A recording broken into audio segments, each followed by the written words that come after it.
Hey everybody, and welcome back to the Gouda GP podcast. It's Billy, and it's just me today. I'm not being joined by Bradley. He's away on holiday, so you've only got me today. And yeah, obviously a podcast with one person, a little bit different. So we're going to kind of treat this as a kind of video type. I'm just going to go through my thoughts and feelings. If you want to leave a comment under one of the podcast platforms, feel free. On YouTube, leave comments. I'd love to hear your thoughts. So yeah, this is kind of gonna be more video styly in a way, in terms of on YouTube someone might talk about what they thought about it, and then maybe you leave a comment afterwards. Probably going to be the same thing, because as much as I am crazy at times, I can't have a conversation with myself and create some discussion for this podcast. So yeah, it's just me today. Going to roll through talking points, and yeah, so I mean, let's not dilly-dally. Let's get on with it, I say. Um, I have, before I get started, actually, for Gouda scale, I have got Bradley's Gouda scale. He sent it over to me this morning. So we will get some input from Bradley, but there won't be any talking from him today. Okay, so first thing I want to talk about is in qualifying, we had struggles from Hamilton and Antonelli in both sessions. Now, when I saw the mistake from both of them in sprint qualifying, I thought, okay, it's sprint qualifying, mistakes happen, not much time on track, fair enough. But I was really shocked to see it happen again in the main qualifying, both of them getting knocked out again. Yeah, it just seemed to be a tough weekend for both of these guys. I'd probably say they both had the most difficult weekend out of anyone compared to where their cars were meant to be and where their teammates were. Obviously, Russell did struggle in the sprint race. In the sprint race and sprint qualifying, he did struggle in the sprint race as well, but we'll get on to that. So Anthony wasn't as far back as Hamilton was compared to Leclerc. But yeah, this was a weird one. Hamilton locking his rears in sprint qualifying, which he said is the first time he's ever done it. Which I'm not that sort of guy to try and find the receipts, but I'll be really impressed if that is the first time he's locked the rears. And yeah, I mean, what a crazy thing to come out with, saying, yeah, it's the first time I've done this after a mistake, which fair enough, he owned up to it, but it's not a great sign that he's getting to grips with the car, because I think most people by now, including me, I would have thought Hamilton had gotten used to the car at this point in the season. Maybe we start seeing perform, maybe getting close to a podium by now. Obviously, he did get close to Silverstone, but I've got to say here in the Belgian Grand Prix, he looked nowhere near it. He looked absolutely nowhere near it. Obviously, had a great race, but we'll get on to that. Other talking points qualifying wise, of course, we had Verstappen with a great performance, splitting the McLarens in the sprint quali, which then obviously had a knock-on effect going into the sprint race, to which on the first lap he gets past Piastri and just no overtakes. Like, Verstappen just held it, did a great job. The closest we got to an overtake, Verstappen made a mistake, and Piastri closed right up, but could not get past him. And yeah, we saw Verstappen take it from there.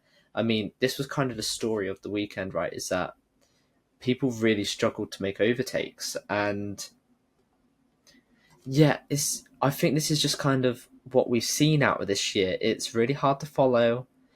These cars are quick, and yeah, like a lot of corners they can take either pretty close to flat, or they're taking it as quick as humanly possible, and it's so hard to make that distance up unless if you're in that McLaren. But even then, the McLaren struggled this weekend, which I know me and Bradley going into this weekend kind of said the McLarens are going to be absolutely gone, which in the main race they did make that gap, but when a car was close with them, they weren't getting away quickly, and we saw this in the sprint with Verstappen. But yeah, the lack of overtakes was really concerning out the sprint. Obviously, with the sprint format at the moment, it kind of makes a preview for the race, and seeing, like, I think you could count on one hand the amount of overtakes we had. It was a bit concerning, to say the least. This track hasn't produced the greatest of action out of the last few seasons, and maybe we thought this year would be a little different, but it really wasn't. And I've got to say, it was kind of a snore fest of a weekend, in my opinion. Um, but yeah, Verstappen taking, I would say, a shock win in the sprint. A great performance out of him. You can't take that away from the Red Bull driver, of course. Laurent Mekies come in for the first time, and I think he'll be happy with a sprint win in his first weekend. Max just continuing to do what he did before, does not look unsettled at all. One thing I do want to talk about actually is Yuki Tsunoda. He had a great weekend this weekend. He got messed up in the race due to strategy, but we'll talk about that afterwards when we get to the race. But I think we saw some good performance out of him, and seen a bit more confidence. Maybe with Mekies coming in, someone he's worked with in the past. Maybe he just, I don't know. Maybe Mekies just finds a way to ignite him in some sort of way.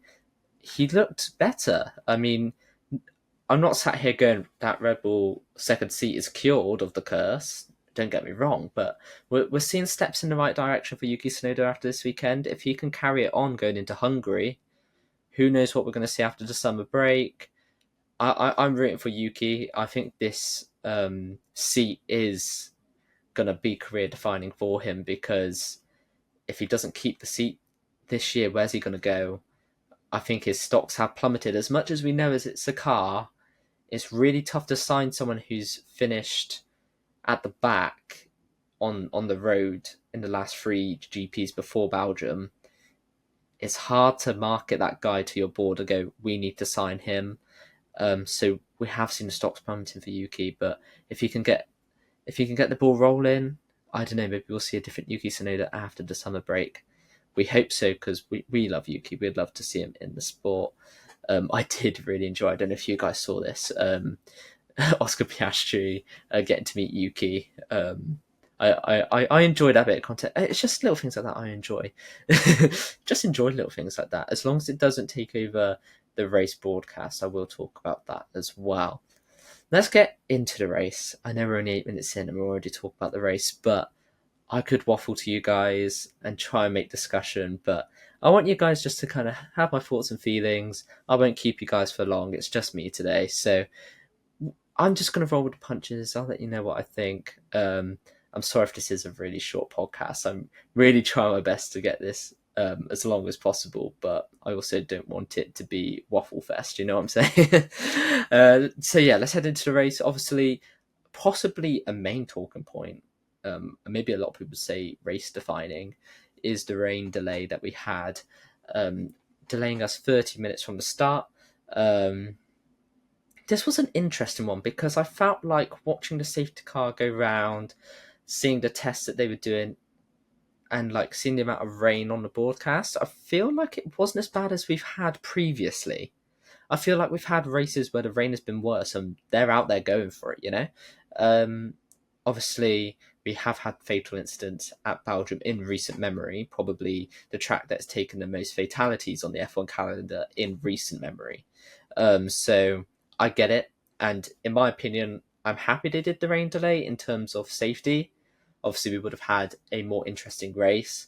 But if we saw a fatality from it, you got to weigh it up. I personally think the rain delay, fair enough. But I think next time they don't have to be as cautious. I get it. But the cars have done a lot more rain. And I think they would have been fine, personally. Let me know what you think about the rain delay. Obviously, this has caused a lot of discussion. Max Verstappen saying that kind of an overreaction from the FIA from it. So yeah, what do you guys think of the rain delay? I'll be interested to know your thoughts, because I can see both sides. Yes, I want an interesting race, but I want the drivers to be safe as well, especially around a track that has had fatal injuries as of recent. You don't really want to see it again. And obviously we've seen big crashes in the rain, which luckily didn't lead to fatal injuries, like Lando Norris, when Vettel was calling for the red flag. I believe that was in 22, which I don't know why I've done this to myself, because I don't have Bradley here to correct me. I believe it was 22, but might need a correction there. So yeah, that's all I've got on rain delay. I can't lie. Let's go on to some of the track action. Lando Norris conceding the lead on the first lap of running. He went really early on the safety car restart, I feel, and it kind of just worked in Piastri's favour. He got close enough, and then Lando Norris claimed to have a battery issue, which seemed like it because as soon as he claimed he fixed it, he gained 9 tenths on Piastri in one sector. So I, I I do believe there was a battery issue, especially with how like Piastri just absolutely bombed past him. There was no competition there. So yeah, race defining move I think because like we saw the whole weekend, there was no overtakes. There was just no like room for it. There was like nothing. You had to have a real overspeed to make moves, which we'll talk about Lewis Hamilton in a minute because he did take advantage of the overspeed. So to see this move from Piastri, it was opportunistic. It was a great move, and it got him further ahead in championship. I believe that's 16 points going into next round, which he's kind of teetering around this area as of recently.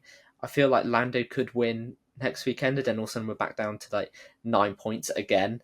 Like I feel like we're kind of teetering in this range, which if it stays in this range, we got a great championship fight all the way up to Abu Dhabi. So it would be very interesting. But I'd be interested to see if Piastri can extend it further than this, or if Norris can actually take the points lead. But we'll see. We'll see. Soon we'll tell. Soon we'll tell. I believe apart from the Piastri move, the race-defining moments were the strategy calls early on, switching from the inters to the dries. It was kind of a weird one. It was almost like the crossover was noticed too late in terms of as soon as drivers did go onto dry, they were purple and they looked like 3 seconds quicker than the inter drivers. So it's not like a normal crossover we have had in recent memory, this season for sure, where they kind of it's been close and then the dries slowly get quick and go, okay, dries are faster now, everyone swaps over. Like we saw Hamilton and Hulkenberg move on quite quickly. Those are the two drivers I can note for sure. I don't remember who else. There was two more drivers, I can tell you that.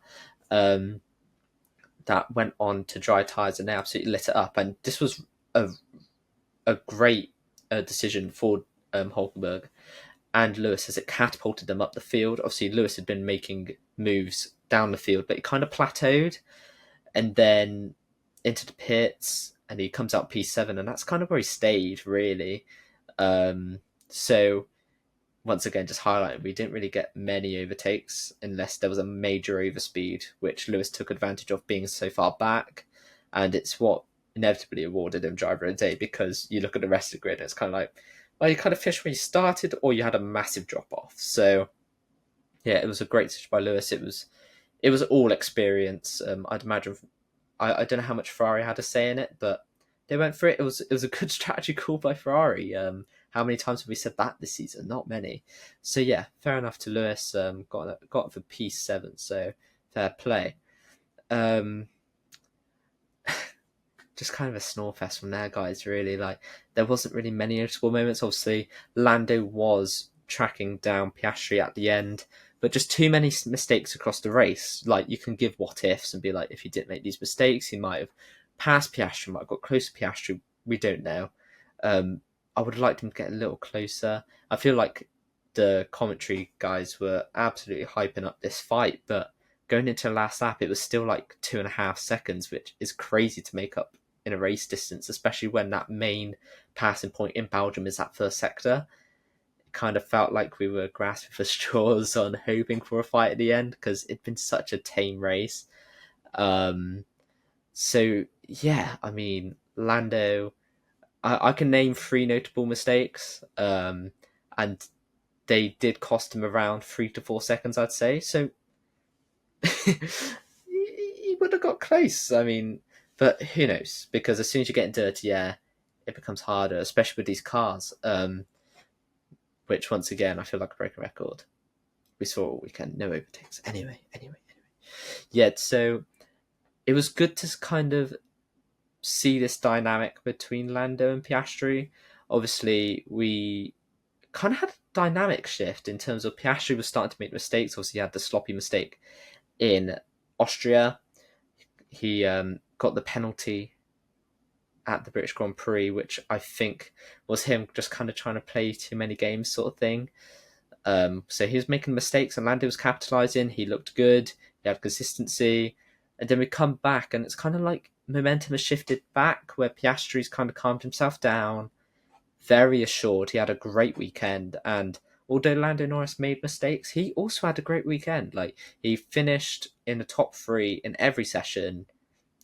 Like, as if that's a bad weekend, I think Lando will take that, and I think McLaren fans will take that, and definitely in a championship fight, if your bad weekends are a third place, it's not awful. Obviously, you'd want second, which he did get second in the race, but I think he had a third in the sprint. Yes, he did, because Piastri got second. So, like, with like your worst position being third, it's not a bad weekend, really.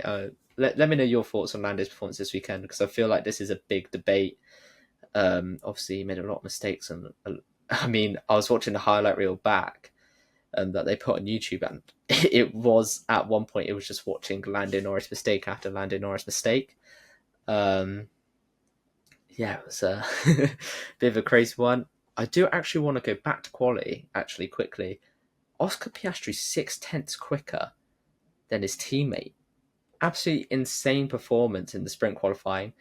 Even more impressive is that Lando Norris was then somehow able to beat him in the qualifying.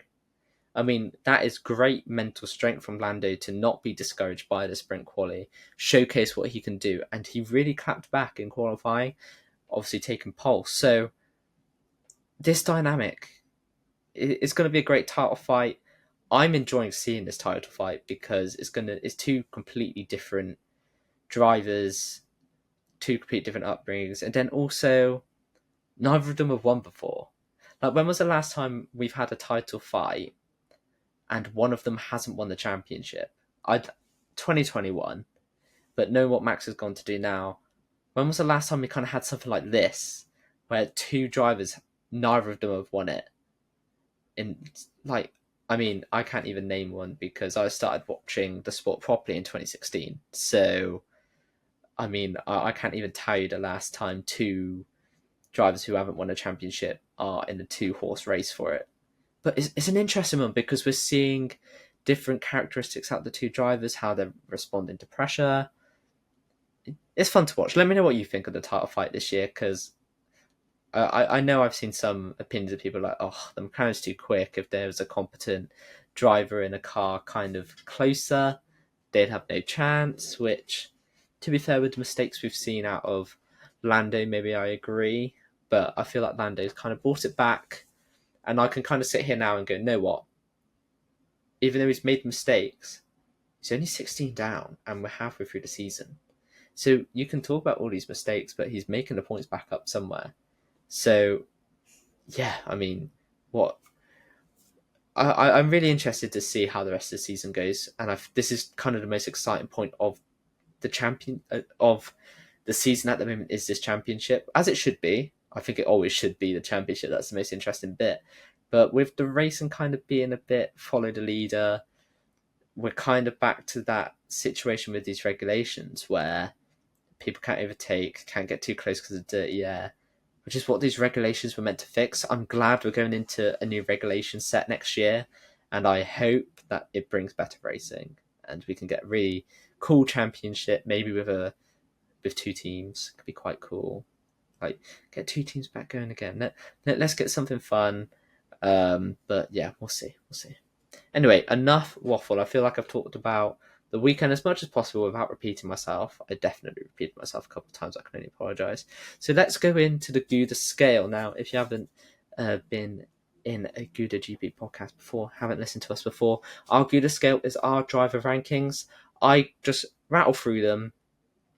We used to give reasons why, but it made this section really long and really repetitive. So we just rattle through them now. We let you know our scores. If you agree with our scores, let us know. Is there a score that you think we got wildly wrong? I'd love to hear. I mean, I'm giving you a ton of call to actions. I'm sorry if you're trying to comment on all of them. I can only apologise, but there will be more. All right, so I've got them on my phone here. I mean, let's run through them. So, Oscar Piastri, Bradley gave him a 9. I gave him a 9, averaging out to a 9. Lando Norris, Bradley was very harsh with a 4 here. I gave Norris a 6, and that averaged out to a 5. I gave him a 6, just as I said. He had a bad weekend in terms of he couldn't really. He made a ton of mistakes, but his worst finishing position was third. That's not bad going. So that's why I gave him a 6. He lost vital points, which he could have used to be the points leader at the end of this weekend. Anyway, Max Verstappen gets a 7 from Bradley, an 8 from me, averaging out to a 7.5. We agreed on a 5 for Yuki Tsunoda. A lot better from him this weekend. We're hoping for those higher numbers. I want to rank him higher. I think everybody wants to see Yuki Tsunoda succeed. Charles Leclerc, Bradley gave a 7. I gave an 8, averaging out to 7.5. Lewis Hamilton, we both agreed on a 2, and this pains me. I'm a Lewis Hamilton fan. I've got the hat right in the background there. Massive Lewis Hamilton fan. I can't warrant giving him anything higher because although he had a great race performance, if you got 7th from starting 7th, you'd be going, probably should have been higher, especially when his teammates finishing 3rd. It was a weekend of what could have been for Lewis for sure. George Russell gets a 6 from Bradley, gets a 5 from me, averaging out to a 5.5. Antonelli gets the worst ranking out of all the drivers this weekend with a 1 from both myself and Bradley. It's a weekend to forget, but he's a rookie. Not every weekend's going to be a slam dunk amazing performance, and I'd say this is the first time we've seen a massive struggle out of him. So, you know what? As much as it's a bad performance out of him, it's nothing to worry about. Albon. What a weekend to be an Alex Albon fan. He gets an 8 from Bradley. He gets a 9 from me for bias. It's an 8.5 for him on the Gouda scale. Sainz gets a 6 from Bradley, a 7 from me, averaging out to a 6.5. Stroll gets a 4 from Bradley, gets a 5 from me, averaging out to a 4.5. As although there were struggles, I mean, you did well against Alonso. Alonso, speaking of, gets a 3 from Bradley, gets a 4 from me. So I actually ranked the Aston Martin drivers higher than the Aston Martin fan. I'd love to know what Bradley thought about this weekend. Gasly, Bradley gave him a 5. I gave him a 6, averaging out to a 5.5. Colapinto, Bradley gave a 5. I gave a 3. Didn't really see much out of him. Averaging out to a 4. Hadjar, we both agreed on a 5. He did have some car issues during the race, which saw him P20 and pretty far last, which is his worst performance this year. But if it's car related, it's a tough one, isn't it? It just looked like it dropped off like a rock. It was interesting because it wasn't really brought up in the broadcast. I feel like the broadcast really showed some issues, which I'm going to get into after the Gouda scale. Lawson, we agreed on a 7. Ocon was a 7.5 from Bradley. It was an 8 from... a 7.5 overall. Bradley gave him the 7. I gave him an 8, so Ocon 7.5. Sorry about that. Behrman, Bradley gave him a 6. I gave him a 7, averaging out to a 6.5. Hulkenberg got a 5 from Bradley. Got a 4 from me, averaging out to a 4.5. Bortoletto, great performance out of him this weekend. Bradley gives him a 7. I give him an 8, averaging out to a 7.5. There we go, guys. Is there any rankings you completely disagree with? Let us know in the comments. Under the radar, I don't have Bradley's under the radar, shock of the race, or driver of the day, so it's just my opinions for this section. Under the radar, I am going to go for Gabby Bortoletto. There wasn't much talk about him. I mean, I feel like the TV broadcast only really brought up the top drivers this weekend. And they've been doing this a lot recently where they don't really show the other drivers. We had a section in qualifying where we were looking at Lando doing a slow lap when Alex Albon was on his way to a P5 in a Williams. That's a huge moment for Williams. And it wasn't even put first in the TV broadcast. It's a weird thing. I mean, you're never going to get the TV broadcast perfect. People want to focus on different things, but We don't need to focus on someone doing a slow lap when we've got someone going fast. And that doesn't matter who that is. Because if you're in Q3, all those cars are quick. Like, they've earned being there. Like, they're going to be quick. Like, we want to see it. We saw so many shots of driver families this weekend, which I don't mind. I like seeing a driver family here or there. But if there's action going on track, I want to see the action. Like, I want to see the family stuff in between quali sessions. I want to see it maybe like in between practice sessions. I don't know, maybe just before a race starts, something like that. That's where I want to see it. I don't need to see it while there's cars going around the track. Like, we're not here to watch Oscar Piastri's mum watching the race or Lando Norris's mum watching the race. We don't want to see that.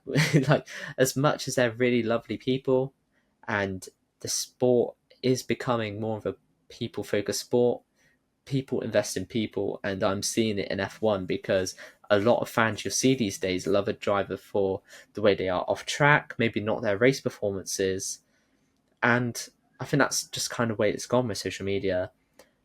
But nobody's invested enough to want to see a driver's parents in the garage over an overtake, a fast lap, so on and so forth.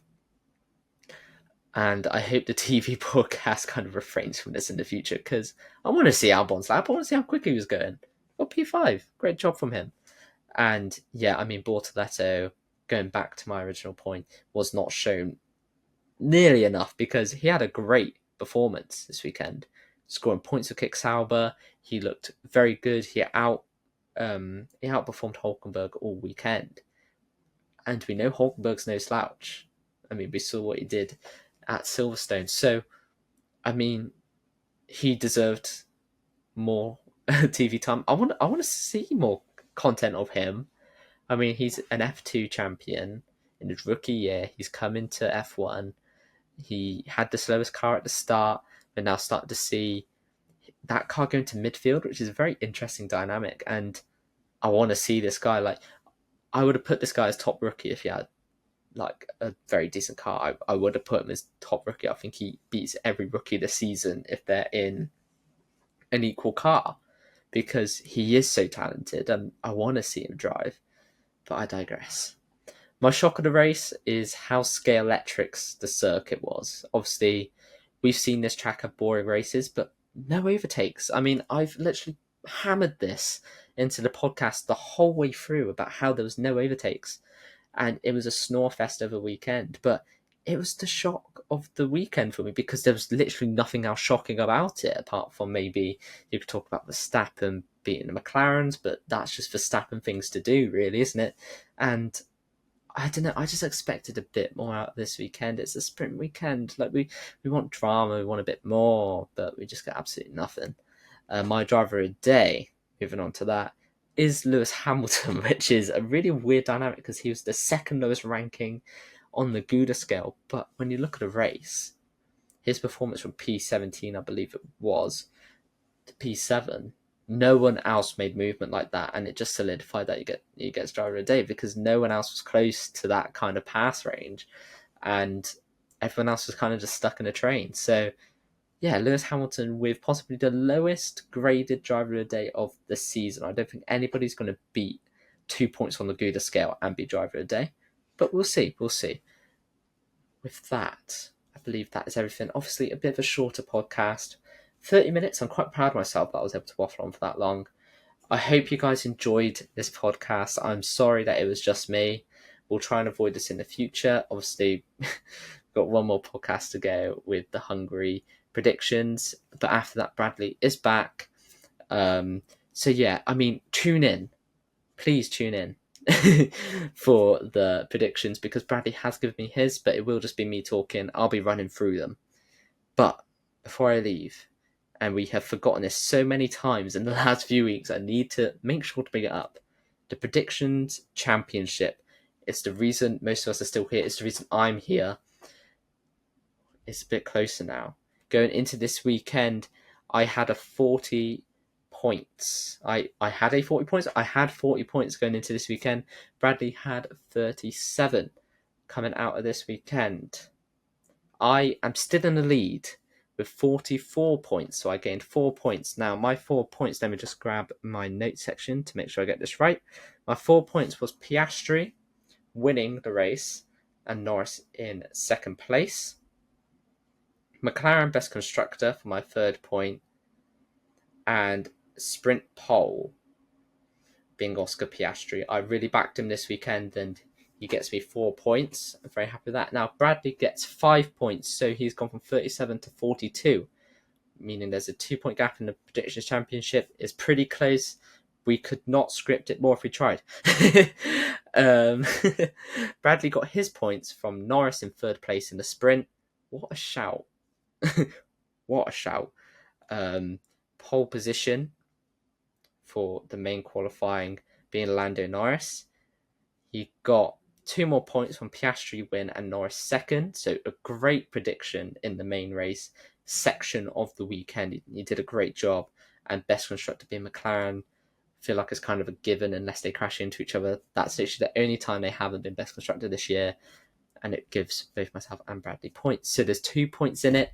Going into Hungary, I'm hoping to keep my points lead, but who knows which way it's going to go. Thank you guys so much for watching or listening to this podcast. Once again, sorry it's just me. I hope it was listenable. If you've got any feedback for me, just let me know, because if I do have to do this again, if I have to do it by myself, I'd love some feedback. If you have any podcast feedback as a whole, maybe the TikTok content we're doing, maybe you've got some ideas for us, we would love to hear it. So yeah, please let us know either on TikTok or in the bottom of these podcasts. We would love to know. Thank you guys so much for your support, and thank you for listening. We really appreciate it. And yeah, we will see you next time where we predict the Hungarian Grand Prix.